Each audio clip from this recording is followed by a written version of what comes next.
Episode 5 की शुरुआत में एक कॉलेज दिखाया जाता है।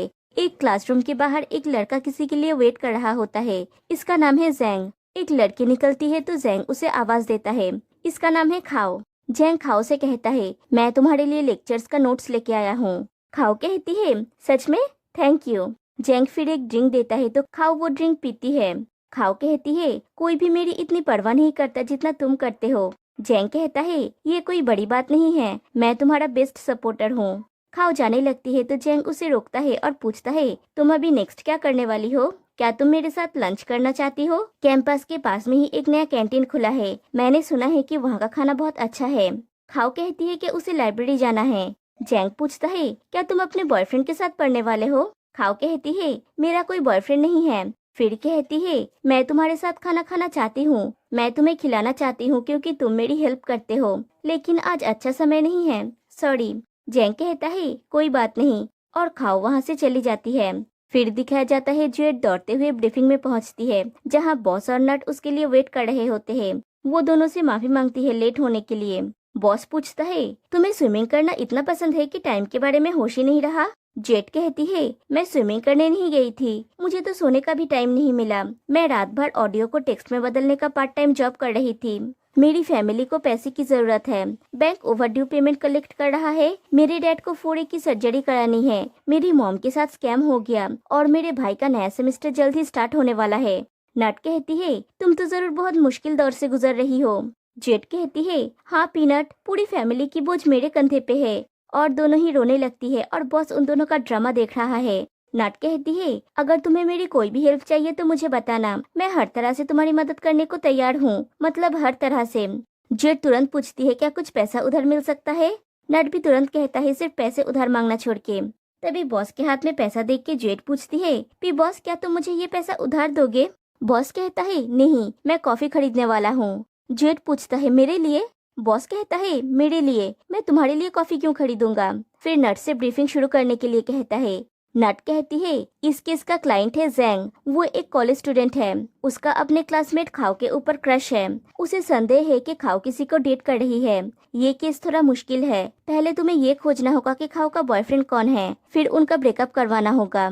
जेट पूछती है, क्या होगा अगर ये सिर्फ जैंग की गलतफहमी हो कि खाओ का कोई बॉयफ्रेंड है? क्या इससे सिर्फ हमारी टाइम की बर्बादी नहीं होगी? बॉस पूछता है, क्या तुम अपना सैलरी पाना चाहते हो? जेट कहती है, हाँ, मैं पैसे के लिए परेशान हूँ। बॉस कहता है, तो अपना काम करो और सवाल पूछना बंद करो। फिर नट जेट को कॉलेज का यूनिफॉर्म देती है और कहती है, ये अंडरकवर जाने का टाइम है। बॉस जेट को समझा देता है कि सबसे पहले उसे खाओ के क्लोज होना होगा। खाओ एक ऐसी लड़की है जिसे उसके फ्रेंड्स उनके साथ बाहर जाने के लिए कहती है तो खाओ नहीं जाती और मुझे कुछ काम है बोल के टाल देती है। प्रॉब्लम ये है कि खाओ थोड़ी इंट्रोवर्ट है। मैंने उसकी जांच की और पाया कि वो हमेशा इस ऑनलाइन शॉप से सामान खरीदती है। उससे दोस्ती करने के लिए तुम्हें सेम चीज में इंटरेस्ट रखने का दिखावा करना होगा, तभी तुम जान पाओगे कि वो किसके साथ डेट कर रही है। और जेट भी वैसा ही एक बॉक्स लेके खाओ के पास जाती है और पूछती है, क्या तुम चिमचंग अपार्टमेंट में रहती हो? खाओ हाँ कहती है। जेट कहती है, मैं भी वहीं पे रहती हूँ, मुझे लगता है कि तुमने गलती से मेरा पार्सल उठा लिया है, दोनों पार्सल एक जैसे है। खाओ सॉरी कहती है और दोनों पार्सल एक्सचेंज करते हैं। खाओ जाने लगती है तो जेट उसे रोकती है और कहती है, ऐसा लगता है जैसे हमने सामान एक ही दुकान से मंगवाया है, मुझे लगता है हम में कुछ चीजें कॉमन है। फिर दोनों एक साथ बैठे हुए होते हैं। जेट कहती है, जब भी ग्रुप असाइनमेंट होती है तुम हमेशा सब कुछ खुद करती हो, तुम्हारे ग्रुप मेंबर्स बस अपना नाम जोड़ देते हैं और क्रेडिट ले लेते हैं, ये अनुचित है। खाओ कहती है, हाँ, इसलिए मैं अब ग्रुप मेंबर्स नहीं ढूंढती, मैं इसे खुद ही कर लेती हूँ। जब मैं इसे प्रोफेसर को सबमिट करती हूँ तो उन्हें कोई आपत्ति नहीं होता। जेट कहती है, ये एक अच्छा आइडिया है, मुझे भी ये करनी चाहिए। खाओ कहती है, मैं इसे अकेले करने में ज्यादा कंफर्टेबल फील करती हूँ। जेट को याद आती है कि उसे सेम चीज में इंटरेस्ट दिखाना है उससे दोस्ती करने के लिए। तभी उसकी नजर वो बॉक्स पे पड़ती है। वो कहती है, इस शॉप का प्रोडक्ट अच्छा है। खाओ पूछती है, तुम सच में ये यूज करते हो? जेट कहती है, ऑफ कोर्स। खाओ कहती है, ये विश्वास करना कठिन है क्योंकि ज्यादातर लोग इसे यूज नहीं करते। जेट कहती है, दूसरे लोग शायद नहीं करते होंगे, लेकिन मैं रेगुलरली इसे यूज करती हूँ, मैं इसका यूज दिन में कभी भी करती हूँ। खाओ बॉक्स से वो चीज निकालती है और शायद ये कोई सेक्स टॉय है। खाओ पूछती है, तुम इसे दिन में कैसे यूज करते हो? जेट तो वो चीज देख के शॉक्ड हो जाती है और उसे समझ में नहीं आता कि वो क्या कहे। फिर वो खुद को संभाल के कहती है, मैं हमेशा इसे कैरी करती हूँ। और बॉस को इशारे से पूछती है, तुमने ये क्या ऑर्डर किया है? खाओ कहती है, मुझे लगता है तुम्हें ये सच में पसंद है। जेट कहती है, हाँ, मैंने इसके बारे में कभी किसी से कहा नहीं है। तुम पहली इंसान हो जिसे मैंने कही। खाओ कहती है, सच कहूँ तो मुझे सोशलाइजिंग पसंद नहीं है, लेकिन इसका मतलब ये नहीं है कि मैं दोस्त नहीं बनाना चाहती। मुझे लगता है मुझे बस एक अच्छी दोस्त की जरूरत है जिसके साथ मैं गहरी बातचीत कर सकूं। जेट कहती है, मैं भी। और वो खाओ के और पास जाके बैठती है। खाओ कहती है, मैं तुम्हें दोस्त के रूप में पाके खुश हूँ। तुमसे मिलके खुशी हुई जेट। जेट कहती है, तुमसे मिलके भी खुशी हुई खाओ। खाओ कहती है, बाद में मिलते हैं। और ये कह के वो चली जाती है। छानबीन करने के बाद जेट बॉस को इन्फॉर्मेशन देती है। उसकी गट फीलिंग कह रही है कि खाओ की बॉयफ्रेंड है। उसे अभी तक पता नहीं है कि वो कौन है। बॉस पूछता है, वो अपनी डेली लाइफ में आमतौर पर किससे बातचीत करती है? जेट कहती है, 3 कैंडिडेट्स हैं। पहला वाला एक फूड वेंडर है, इसलिए शायद उन्हें अपने रिश्ते को छुपाना पड़ता है। उस फूड वेंडर की एक वाइफ है जो बहुत स्ट्रिक्ट है, खासकर उनकी दुकान के पैसे को लेकर, जो अक्सर गायब हो जाते हैं। मुझे लगता है कि वो खाओ पर पैसे खर्च करता है। सेकंड कैंडिडेट है एक कैंपस गार्ड, लेकिन वो उससे उम्र में बहुत बड़ा है। ये एक बड़े एज गैप वाला प्यार है। लास्ट कैंडिडेट है एक कॉलेज स्टूडेंट। हालांकि हमारी सोसाइटी अभी बहुत ज्यादा ओपन हो गई है, लेकिन शायद वो लोग अभी कमिंग आउट के लिए तैयार नहीं है। बॉस पूछता है, तुम्हें यकीन है कि तुमने उसकी जांच की है? जेट कहती है, हाँ, ये आंकड़े कम लग सकता है, लेकिन एक इंट्रोवर्ट इंसान के लिए ये इनफ है। वो जरूर किसी को डेट कर रही है। मेरा अंदाजा कभी गलत नहीं होता। बॉस कहता है, देखते हैं तुम्हारा अंदाजा सही होता है या गलत। जेड उस वेंडर के ऊपर नजर रखती है और बॉस से फोन पे पूछती है, वहाँ के हालात कैसे है? वो गार्ड क्या कर रहा है? बॉस कहता है, वो अपना काम कर रहा है और क्या करेगा। कॉल को एंड करते हैं, तुम मेरा टाइम वेस्ट कर रही हो। तभी वो गार्ड को किसी को फोन पे कहते हुए सुनता है कि वहीं पे मिलते हैं, और उसके बाद कहीं पे जाने लगता है। बॉस भी उनका पीछा करता है। दूसरी तरफ जेट को लगता है कि वो वेंडर खाओ से चैट कर रहा है और वो भी कहीं पे जा रहा होता है, तो जेट उसका पीछा करती है और दोनों उन दोनों का पीछा करते हुए एक दूसरे से टकरा जाते हैं और देखते हैं वो वेंडर और वो गार्ड चुपके से एक दूसरे से मिलने आए हैं। बॉस कहता है, दोनों कैंडिडेट्स आउट हो गए हैं। जेट कहती है, हमारे पास अभी भी लास्ट कैंडिडेट है। हमें उन्हें अपनी सच्ची भावनाएं प्रकट करने के लिए पुश करना होगा। और दिखाया जाता है बॉस भेस बदल के उन दोनों के पास जाता है और वहाँ पे एक कैंडी का पैकेट रख के चला आता है। खाओ देखती है वहाँ पे कुछ कैंडीज पड़े हैं, तो खाओ उस लड़की से पूछती है, क्या ये मेरे लिए है? वो लड़की कहती है, नहीं, ये कैंडीज मेरे हैं। मुझे लगता है मैंने एक्सीडेंटली यहाँ पे रख दिया था। और वो पैकेट लेके अपने बैग में रख देती है। मतलब उन दोनों के बीच में कुछ नहीं है। बॉस आके जेट से कहता है, तुम्हारा अंदाजा अविश्वसनीय है। हमने बिना किसी कारण के कैंडीज का पैकेट खो दिया। जेट कहती है, टीज करना बंद करो। बॉस कहता है, डेटिंग? वो दोनों एक दूसरे को जानते भी नहीं है। मुझे तुम पे विश्वास नहीं करना चाहिए था। कितना टाइम बर्बाद हो गया। चलो आज का दिन खत्म करते हैं, मेरे दूसरे प्लान्स हैं। जेट प्लान के बारे में पूछती है तो बॉस कहता है, इससे तुम्हारा कोई लेना देना नहीं है। जेट कहती है, अगर तुम किसी लड़की से मिलने जा रहे हो तो तुम्हें अपना लिपस्टिक ठीक कर लेनी चाहिए। और उसका लिपस्टिक ठीक करने लगती है और बॉस उसको ही देख रहा होता है और उसके दिल में हलचल होने लगती है। नेक्स्ट डे जेट कैंपस में बैठ के अपना काम कर रही होती है। खाओ आके उसे एक बॉक्स देके कहती है, ये मेरी तरफ से तुम्हारे लिए गिफ्ट है। तुमने कही थी तुम्हें ये पसंद है ना? जेट पूछती है, क्या ये वही चीज है जो मैं सोच रही हूँ? खाओ कहती है, हाँ, मैंने तुम्हें पूरा सेट दिया है। ये बहुत सारे कलर्स और साइजेस में आते हैं। जेट कहती है, मैं इन सब को ट्राई करूंगी। फिर खाओ पूछती है, तुम क्या कर रहे हो? जेट कहती है, मैं एक्स्ट्रा पैसे कमाने के लिए ऑडियो को टेक्स्ट में बदलने का काम करती हूँ। खाओ कहती है, मैं भी साइड जॉब करती हूँ। क्या मैं तुम्हारी हेल्प करूँ? जेट कहती है, सच में? तुम कितने स्वीट हो। मैं एक लेक्चर ट्रांसक्राइब कर रही हूँ। तभी वो देखती है एक हैंडसम लड़के को देख के लड़कियाँ चिल्ला रही होती है। खाओ कहती है, वो पीकॉन्ग है, वो मेरा सीनियर है। जेट देखती है कि उसके हाथ में भी सेम शॉप का बॉक्स है। जेट खाओ से पूछती है, क्या वो तुम्हारा पार्सल है? खाओ ना कहती है तो जेट कहती है, लेकिन मैंने देखा कि उसमें तुम्हारा नाम लिखा हुआ था और सेम स्टिकर भी था। खाओ कहती है, तुमने शायद गलत समझा है। लेकिन उसकी फेस देख के जेट समझ जाती है कि वो कुछ छुपा रही है। जेट कहती है, क्योंकि हम फ्रेंड्स हैं, हम हर विषय पर बात कर सकते हैं, है ना? खाओ कहती है, हाँ, सॉरी तुम्हें झूठ बोलने के लिए, वो मेरा ही पार्सल है। जेड पूछती है तो वो पार्सल कॉन्ग के पास क्यों है? खाओ कहती है पीकॉन्ग और मैं हम डेट कर रहे हैं। जेड बॉस नट और जैंग को ये इन्फॉर्मेशन देती है कि खाओ और कॉन्ग 3 महीने से डेट कर रहे हैं, लेकिन उन्होंने अपना रिलेशनशिप सीक्रेट रखा क्योंकि खाओ को लगता है कि वो सिर्फ एक ऑर्डिनरी लड़की है, वो कॉन्ग के साथ होना डिजर्व नहीं करती। जांग कहता है खाओ की जैसी एक स्वीट लड़की कॉन्ग जैसे लड़के को डेट क्यों कर रही है? नट कहती है क्योंकि वो गुड लुकिंग है। जेड कहती है उसने तुमसे नहीं पूछा, वो तो बस खुद से बातें कर रहा था। नट कहती है मुझे लगा कि वो मुझसे पूछ रहा है, और जांग को सॉरी कहती है। जांग कहता है कॉन्ग बहुत हैंडसम है, लेकिन असल में वो एक बदमाश है, कैंपस का हर कोई ये जानता है। नट कहती है तुम सही बोल रहे हो, वो लड़कियों का फायदा उठाने के लिए जाना जाता है। किसी ने सारी डाटा कलेक्ट किया और उसको समराइज किया। देखो, पहली लड़की का दिल टूट गया और उसने स्कूल छोड़ दिया, और ये लड़की ये 7 दिनों तक लगातार बियर पीती रही। वो दुखी और हताश थी। मुझे उसके लिवर के लिए बुरा लग रहा है। और ये लड़की नन बन गई है और बहुत दूर के एक टेम्पल में रहती है। ये डरावनी है। बॉस जेड से कहता है तुम्हारी गट फीलिंग सही थी, वो सच में एक बदमाश है, उन्हें अलग करना मुश्किल नहीं है। जांग पूछता है और खाओ का क्या, उसका क्या होगा? क्या उसकी हालत भी इन लड़कियों जैसी हो जाएगी? नट कहती है चिंता मत करो, जितनी जल्दी वे लोग अलग हो जाएंगे उतना ही कम अटैच महसूस होगा। जितनी जल्दी हो सके हम उनका ब्रेकअप करवाएंगे। जेड कहती है हम वो तरीका अपनाएंगे जिससे उसकी भावनाओं को कम ठेस पहुंचेगा। जांग थैंक यू कहता है और खाओ के भावनाओं का ध्यान रखने के लिए रिक्वेस्ट करता है। जेड कहती है वो मेरी बहुत अच्छी फ्रेंड है, मैं भी उसकी आदर करती हूँ। फिर दिखाया जाता है कैंपस में जेड और खाओ एक साथ होती है, और जेड खाओ को अपना पेन ड्राइव देके लेक्चर ट्रांसक्राइब कर देने के लिए कहती है। खाओ पढ़ती है। लेक्चर का टाइटल है जब किसी खतरनाक व्यक्ति के प्यार में पड़ जाए तो क्या करे। खाओ जेड से पूछती है मुझे सिर्फ ऑडियो ट्रांसक्राइब करना होगा, है ना? जेड कहती है हाँ, तुम्हें इसे ध्यान से सुनना होगा और हर एक शब्द को ट्रांसक्राइब करना होगा। खाओ ट्रांसक्राइब करने का काम शुरू करती है। ऑडियो में जेड की वॉइस होती है। वो कहती है मुझे लगता है आप सभी ने ये कहावत सुनी होगी कि बुरी संगत अच्छे चरित्र के लोगों को बिगाड़ देती है। अगर आपकी संगत खराब हो तो ये आपको गलत रास्ते पे ले जा सकता है।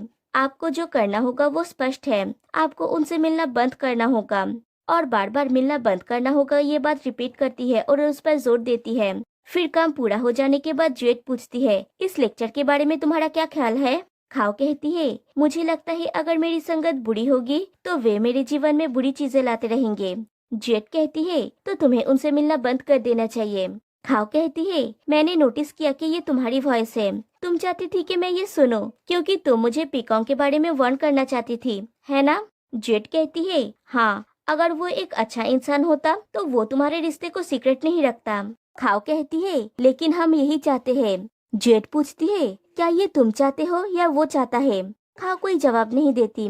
जेड कहती है खाओ तुम्हें उससे अलग हो जाना चाहिए। अगर उसे इस बात पर गर्व होता कि तुम उसकी गर्लफ्रेंड हो तो वो ये नहीं सोचता कि तुम एक साधारण लड़की हो जो उसके साथ रहने के लायक नहीं हो। वो बिना किसी शर्मिंदगी के तुम्हारे साथ हर जगह जाता। मैं नहीं चाहती कि तुम्हें इससे गुजरना पड़े। खाओ मेरा विश्वास करो, मैं इससे गुजर चुकी हूँ। कॉन्ग एक खतरनाक इंसान है, उसने बहुत सारी लड़कियों का दिल तोड़ा है।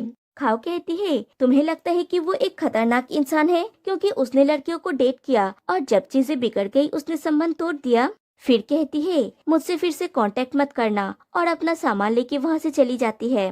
तभी जेड को बॉस का मैसेज आता है क्या तुम ऑफिस में आके मुझसे मिल सकते हो? जेड ऑफिस जाती है तो बॉस कहता है मैंने कॉन्ग के बारे में इंफॉर्मेशन निकाला है। मुझे उसका एक सीक्रेट अकाउंट मिला जो सेक्सुअल कंटेंट को प्रमोट करता है। उसने खाओ के साथ अपना सेक्स टेप ऑनलाइन पोस्ट किया। मुझे पता था कि वो एक खतरनाक इंसान है, लेकिन मुझे ये पता नहीं था कि वो इस हद तक खतरनाक है। लेकिन ये बुरा नहीं है, हमारा मिशन और भी आसान हो जाएगा। जेड उसकी बाकी बात सुने बिना वहाँ से चली जाती है। इधर वो सेक्स टेप पूरे कॉलेज में वायरल हो गया है। जेड कैंपस में जाके खाओ को ढूंढती है। उसे खाओ मिलती है लेकिन वो कहती है वो बिजी है, अभी वो बात नहीं कर सकती। कॉन्ग अरेस्ट हो गया है पोर्नोग्राफी डिस्ट्रीब्यूट करने के जुर्म में। विक्टिम मैं हूँ और वो वहाँ से चली जाती है।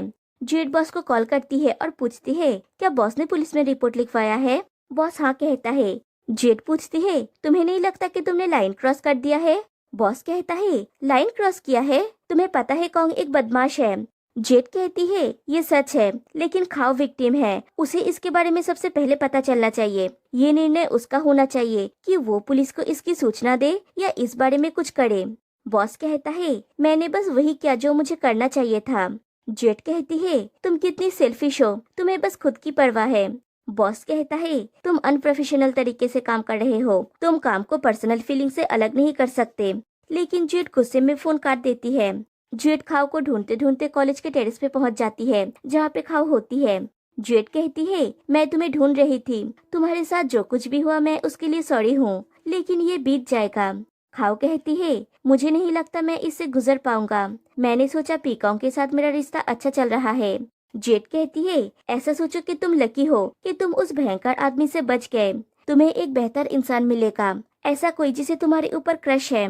खाओ कहती है मुझे कोई नया इंसान नहीं चाहिए, मैं पीकॉन्ग के साथ रहना चाहती हूँ। जेट पूछती है तब भी जब उसने तुम्हारे साथ ये भयंकर काम किया।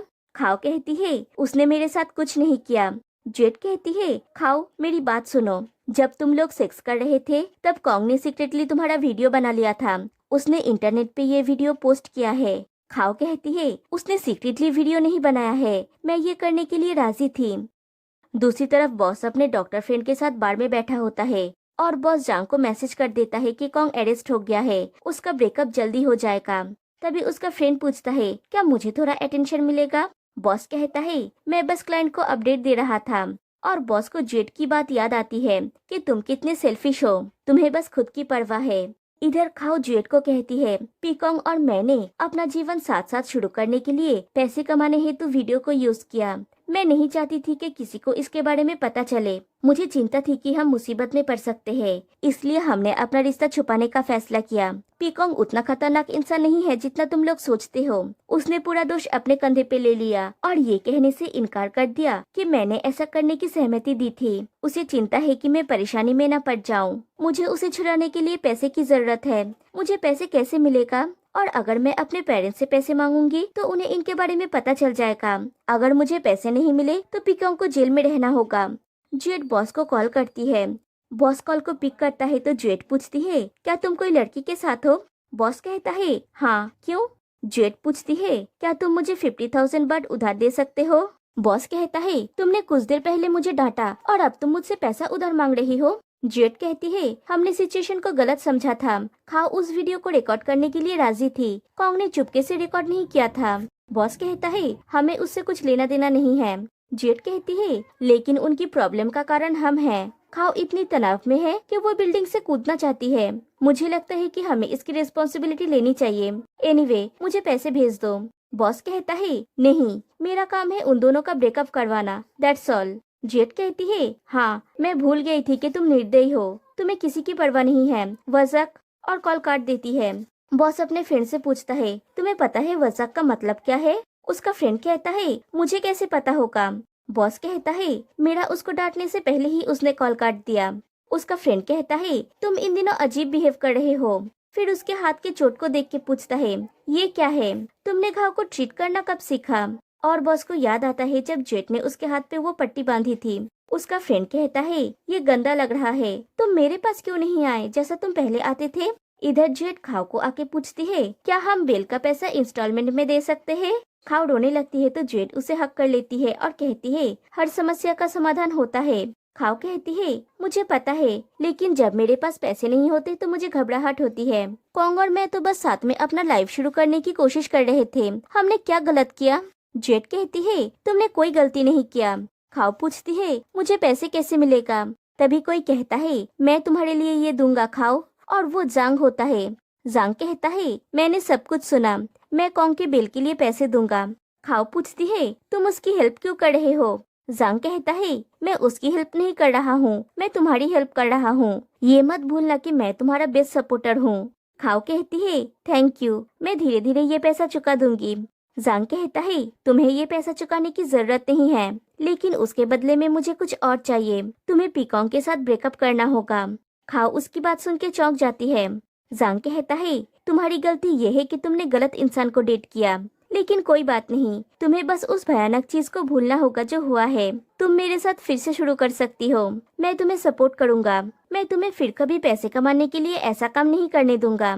खाओ आई लव यू। खाओ को समझ में नहीं आता कि वो क्या कहे, तो जैंग कहता है कोई बात नहीं, मैं हर चीज के साथ ओके हूँ, और उसका हाथ पकड़ के कहता है जब तक तुम मेरे प्यार को स्वीकार करते हो मुझे परवाह नहीं है कि तुमने क्या किया है। खाओ कहती है सॉरी जंग, लेकिन मैं तुम्हें एक फ्रेंड के रूप में देखती हूँ। जांग उसके हाथ को जोर से प्रेस करता है और कहता है लेकिन मैं एक अच्छा इंसान हूँ, मुझे तुम्हारी परवाह है, मैं तुम्हारे प्रति ईमानदार हूँ, मैं हमेशा तुम्हारे लिए अच्छा रहा हूँ, मैं तुम्हारे लिए लेक्चर्स के नोट्स लाता हूँ, मुझे पता है कि तुम्हारी पसंद या नापसंद क्या है। खाओ कहती है ये सच है, तुम मेरे साथ अच्छे रहे हो, थैंक यू सो मच, लेकिन मैं तुम्हें उस नजर से नहीं देखती। और जांग का एविल साइड निकल आता है। वो खाओ के हाथ को जोर से पकड़ लेता है और पूछता है तुम्हारी जैसी लड़की ने मुझे रिजेक्ट करने का हिम्मत कैसे की? एक ऐसी लड़की जो पैसे के लिए नेकेड होकर किसी को भी दिखाने के लिए तैयार है, ऐसी कॉन्फिडेंस तुम में आई कहाँ से? तुम बिल्कुल बेकार हो, तुम्हारी हिम्मत कैसे हुई इतनी मुश्किलें पैदा करने की? अगर मैं ना होता तो कोई भी तुम्हें नहीं अपनाता। खाओ उसके हाथ को झटक देती है और जेट पूछती है तुम में इतनी हिम्मत कहाँ से आई कि तुम उससे ये कह सको? और वो खाओ को लेके जाने लगती है। जांग खाओ को पकड़ लेता है और कहता है अगर तुम्हें कॉन्ग के साथ सोने और इसे सबको दिखाने में कोई आपत्ति नहीं है तो तुम एक टाउन बाइक की तरह हो, मैं तुम्हारे साथ कुछ भी कर सकता हूँ। जेट किसी तरह से जांग को खाओ के ऊपर से हटाने में कामयाब होता है तो जांग उस पे चढ़ जाता है और उसे मारने जाता है। तभी बॉस आके उसे रोक देता है। जांग कहता है मैं तुम्हारा क्लाइंट हूँ। बॉस कहता है तो फिर मैं ये कॉन्ट्रैक्ट तोड़ रहा हूँ, जाओ यहाँ से। और वो जेट के पास जाता है तो जांग पीछे से वार कर देता है। दोनों में हाथापाई होता है और बॉस जांग को मार के बेहोश कर देता है। फिर बॉस जेट के पास जाता है। जेट बहुत डरी हुई होती है और बॉस को हक कर लेती है। फिर दिखाया जाता है एक दूसरे दिन कॉलेज में खाओ जेट को कॉल करती है लेकिन कॉल अनरीचेबल आता है। खाओ उसे मैसेज करती है जेट कहाँ हो तुम, मैं तुम्हें मिस कर रही हूँ, मैं तुम्हें थैंक यू कहना चाहती हूँ मेरे बुरे वक्त में मेरा साथ देने के लिए, तुम्हारे बिना मुझे नहीं पता होता कि क्या करना है। कॉन्ग और मेरे बारे में तुम्हें चिंता करने की जरूरत नहीं है क्योंकि। और दिखाया जाता है अब वो दोनों ओपनली अपने रिलेशन को स्वीकार कर रहे हैं। कॉन्ग खाओ से पूछता है क्या अब तुम हमारे रिश्ते को पब्लिक होने को लेकर वरीड नहीं हो? खाओ कहती है मैं वरीड हूँ, लेकिन अब मैं अपने काम के परिणाम को स्वीकार करूँगा। दूसरी तरफ ब्रेकअप सर्विस की ऑफिस में नट कहती है मिस्टर चैन बहुत गुस्से में है, तुम न केवल क्लाइंट से पेमेंट पाने में फेल हुए बल्कि उस पर हमला करने के लिए तुम्हें मुआवजा भी देना होगा। बॉस कहता है क्लाइंट ने लाइन क्रॉस कर दिया था, उसने मेरे पार्टनर के ऊपर अटैक किया। नट कहती है मुझे पता है लेकिन। बॉस पूछता है लेकिन क्या? नट कहती है लेकिन यूजुअली तुम्हारे पास इसे हैंडल करने का बेहतर तरीका होता है, तुम्हें क्या हो गया है, तुम इन दिनों अजीब हरकतें कर रहे हो। और फ्लैशबैक में दिखाया जाता है उस दिन बार में उसका दोस्त उससे पूछता है तुमने कभी इस बात की परवाह नहीं की कि दूसरे लोग क्या सोच रहे हैं, तो फिर तुम इस बात की परवाह क्यों कर रहे हो कि वो क्या बोल रही है? बॉस कहता है मेरी तरफ देखो, मैं दूसरे लोगों की परवाह क्यों करूँगा। और कैसे उस दिन वो जेट को दिलासा देता है। कहानी प्रेजेंट में आती है, बॉस का हाथ अब ठीक हो गया है और यहीं पे एपिसोड 5 एंड हो जाती है। तो गाइस आज के लिए बस इतना ही, फिर मिलते हैं नेक्स्ट वीडियो में, तब तक के लिए बाय बाय।